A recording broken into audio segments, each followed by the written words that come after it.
De vuelta en nuestro primer café de Cooperativa Red de los Lagos, ¿no es cierto? Estamos a esta hora con Cosut Vázquez, con Andrea Bravo y se incorpora, claro, acaba de llegar porque también ahí estaba con alguna dificultad, producto de esta mañana con las inclemencias del tiempo, del clima, pues. ¿Ah?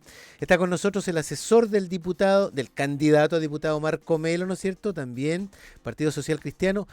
Es hombre de la ciencia política, claro, tiene por ahí un posgrado también. Don Jairo Salcedo, ¿cómo está? Bienvenido, Jairo. Lo invito a acercarse un poquito al micro. Ahí, eso. ¿Cómo está? Bien, gracias a Dios. ¿Y ustedes cómo han estado? Buenos días a todos los copanelistas y con todo el ánimo de aportar también a este debate público. Muchas gracias, Jairo, por incorporarse con tan buen ánimo. Y nosotros repasamos, ¿no es cierto? En el primer momento, en el primer bloque, estuvimos repasando algo de las implicancias de las encuestas, el momento político, la fotografía del minuto, pero bien vale también. Y estuvimos discutiendo un poco conversando de historia, cuánto del relato actual tiene que ver también con esta confrontación histórica. Se recordaba, ¿no es cierto?, que al día de ayer estábamos hablando de 37 años del triunfo del no, por un lado, pero también hay también en estos días se conmemoraban 50 años de un atentado a un prohombre de la democracia chilena como era Bernardo Leyton en el año 75, atentado contra él y su señora en Roma, ¿no es cierto?, a cargo de brigadistas de ultraderecha en coordinación con los aparatos de inteligencia chilenos que operaban al exterior en esos años de gobierno dictatorial cívico-militar. Nosotros queremos entrar ahora un poco en las implicancias de lo que fue el anuncio del día 30 de septiembre de la ley de presupuesto. ¿Por qué es importante seguir conversando de esto? Porque la ley de presupuesto es la principal ley de la República. Según los entendidos, ¿no es cierto? Prácticamente más del 85-87% es fijo lo que se plantea ahí. Lo variable y lo posible de discutir debe estar en el 10 y un poquito más, el 10% del presupuesto. Y efectivamente en esa cancha están jugando, ¿no es cierto?, lo que fueron los anuncios del presidente, sobre todo un par de cosas que tenían que ver con la desaparición de la denominada glosa republicana. La oposición ha salido a defender el tema, también de parte del mismo oficialismo hay voces disonantes en esto. Entre otras cosas está el tema de que la oposición ha anunciado, ¿no es cierto?, que habrá una gran discusión en el Parlamento y es probable que se discuta profundamente el tema de la pensión del presidente también. Se habla de 151 millones de pesos destinados a la pensión de Boris, ¿no es cierto?, a partir del mes de marzo para el año 2026, cuestión que sube a alrededor de 800 millones de pesos anuales, ¿no es cierto?, el tema de los expresidentes en Chile. Bueno, tema e implicancias de la política en el momento actual. Andrea Bravo, le invito a abrir la reflexión en este segundo bloque con el tema del discurso del presidente y las reacciones. Ya, pero tú quieres que yo entre al tiro a la polémica. Esto es lo Vamos, que vamos a conversábamos la polémica. delante, entremos Esa a es la la idea. polémica. Vamos a donde, como decía Galeano, hay que rascar donde pica. Mira, yo primero lo que quiero decir es que creo que es muy importante la discusión del presupuesto y es algo que poco se discute realmente en la vida cotidiana chilena, porque es lo que va a implicar cómo efectivamente se llevan a cabo las políticas de gobierno de los gobiernos, y lo que impacta nuestro día a día. Entonces creo que igual ahí yo valoro este acto no democrático como algunos, no cívico, no sé cómo denominarlo, lo que le han dicho que hizo Gabriel En el en discurso. el discurso, pero yo creo que es súper importante que se instale, que se cuestione, que alguien diga tan libremente, vamos a reducir 600.000 millones y no sé qué, 6.000, porque 6.000 millones de dólares. porque Ya. finalmente tú tenés que decir como a la gente, si tú le decías eso, no, hay que reducirlo, sí, pues yo igual quiero reducir mis gastos en mi casa. Si tú lo pensáis, yo igual quiero reducir los gastos en mi casa, pero ¿cómo los reduzco?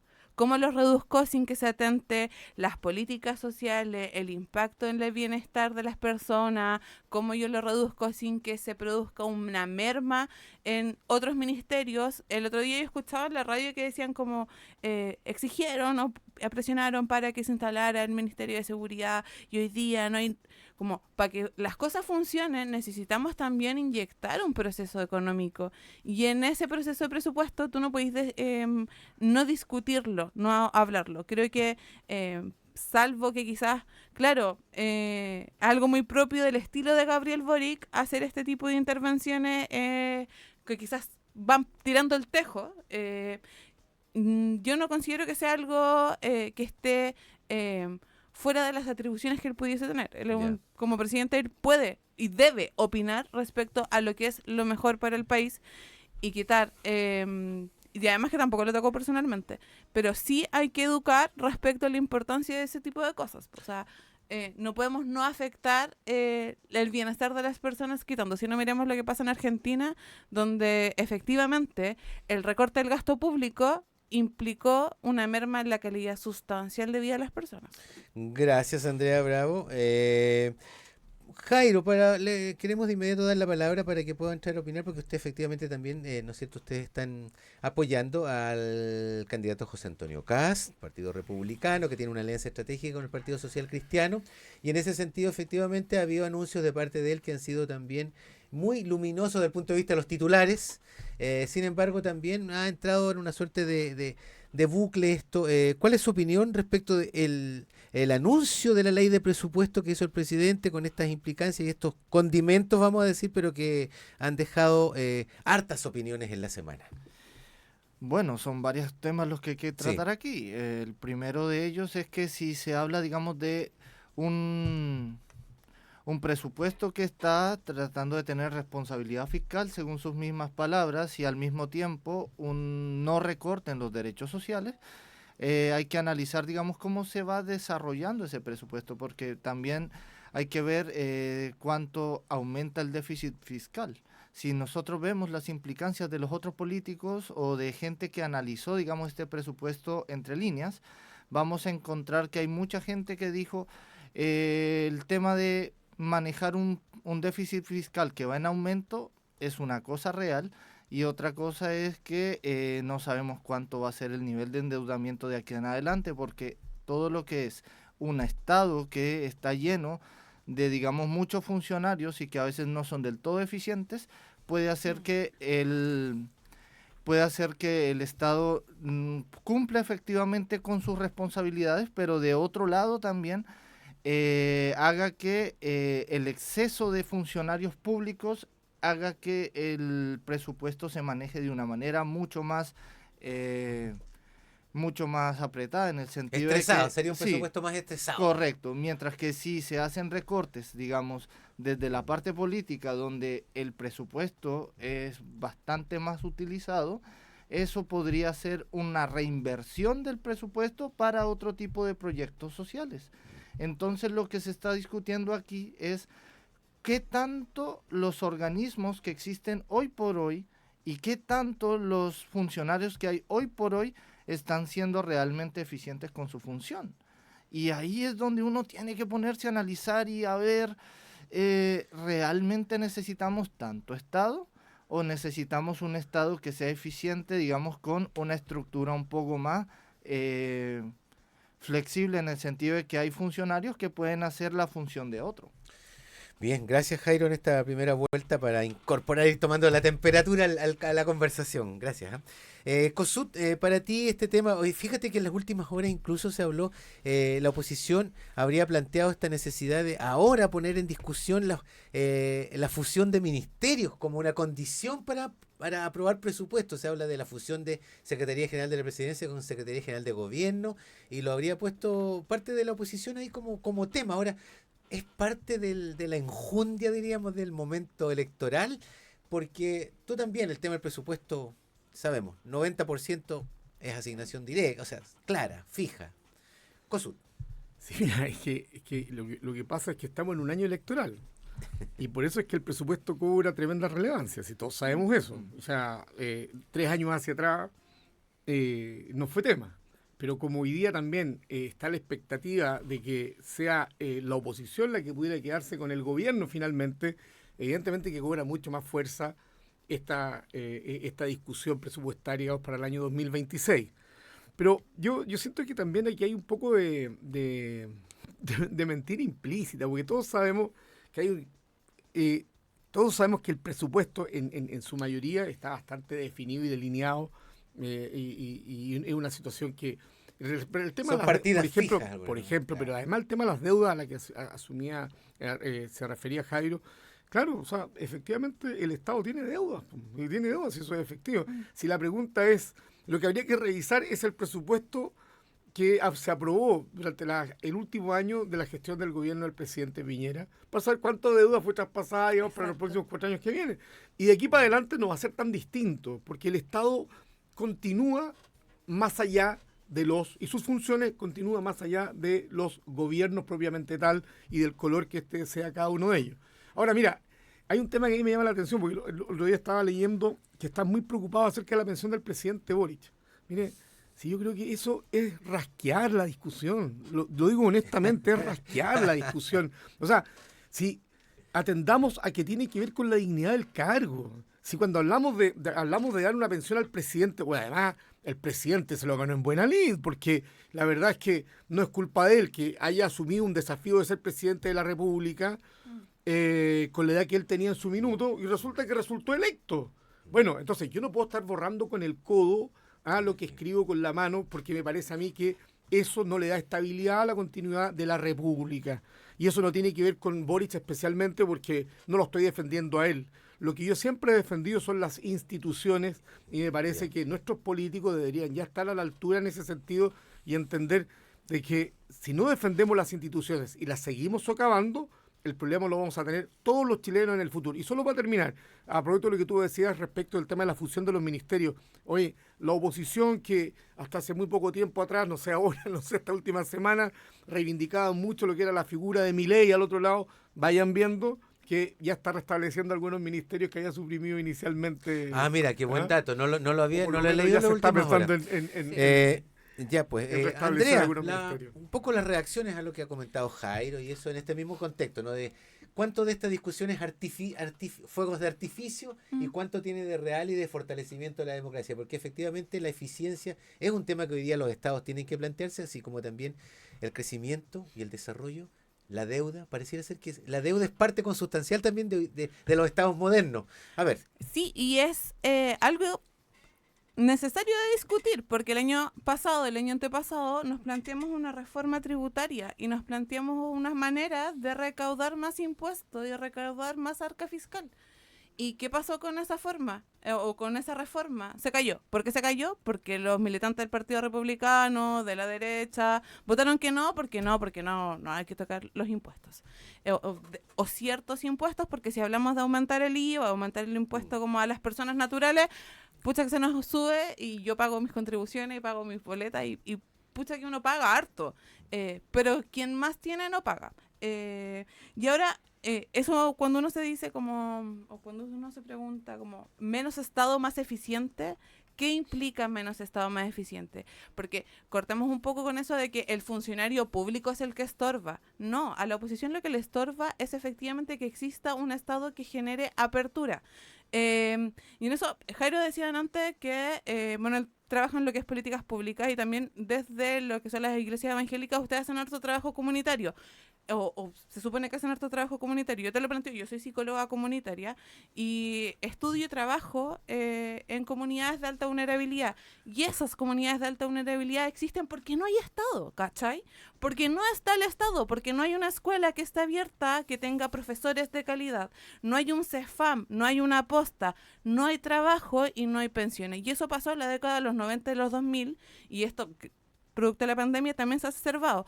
Pero si nosotros limitamos esta discusión a saquémosle la pensión al presidente, saquemos funcionarios, saquemos los operadores políticos, sacamos realmente la discusión del presupuesto de si se recorta el presupuesto de la asignación directa a programas como el Chile Crece Contigo, el Familias, que es el puente, el histórico puente o el Chile Solidario, o en la línea de niñez del Servicio de Protección Mejor Niñez, disminuyen.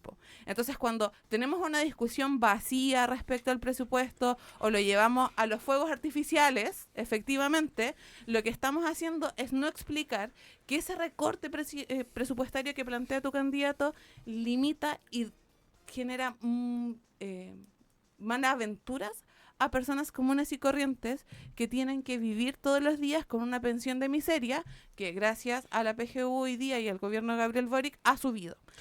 Si no, no podrían y tendríamos las tasas de desempleo más altas aún, porque producto de la pandemia casi el 40% de las personas que no pudieron volver a trabajar fueron mujeres. ¿Y qué hacen? Tienen que trabajar informalmente. Ya, gracias Andrea por para respetar los tiempos. Jairo, varios elementos ahí para poder un poco también explicar desde su perspectiva el momento y el tenor de estas conversaciones, vamos a decir, estos debates que a veces a la ciudadanía nos cansan, ¿cierto? No sé, ¿qué opina usted de este tema? Bueno, es natural que a la ciudadanía le canse, digamos, la pelea entre personas que no tiene tan cercanas, ¿verdad? Porque obviamente es puro debate público y la gente, bueno, esto en ciencia política se llama la teoría de la información. Informarse es costoso. Una persona que no tiene escasos recursos o que tiene poco tiempo, digamos, ¿qué se dedica más? A su casa, a su trabajo. Entonces no tiene tiempo para ver estas discusiones públicas en realidad. Eso por un lado. Entonces, claro, cansa, agota. Pero por otro lado ya comencemos a responder tantas preguntas que se hacen. Es verdad que hay muchas comunidades que están sin Estado, pero para eso también existe la iniciativa privada y justamente eso le da trabajo, digamos, a personas como tú que están trabajando y ayudando a esas comunidades a que se desarrollen. Por otro lado, sabemos que si bien mucho del Estado que está grande hoy está tratando de generar ciertas soluciones sociales, podemos ver que también existen casos de corrupción que se han estudiado, digamos, a lo largo del tiempo, y eso nos hace preguntar, ¿es necesario invertir en tanto funcionario público o más bien decir es mejor generar políticas de fiscalización que sean efectivas en el tiempo y que hagan que cada funcionario público cumpla su pega, por un lado, y se generen soluciones sociales? Eso tiene que ver también mucho con cómo estamos evaluando las problemáticas sociales que existen, porque a veces puede ser que el Estado, por ser un ente que ve ciertas cosas, deja de mirar otras. Y en ese sentido es bueno también abrir procesos democráticos donde uno le consulte a la gente cuáles son esos problemas para tratar de buscar soluciones, porque si bien el Estado es un ente, no va a dar abasto con todas las problemáticas, eso es algo obvio, porque por cada por persona que hay una problemática más que se va sumando, y ahí el ver que el Estado puede llegar a ser realmente eficiente tiene que ver con su misión, su objetivo y si realmente está logrando esas soluciones. Gracias, Jairo.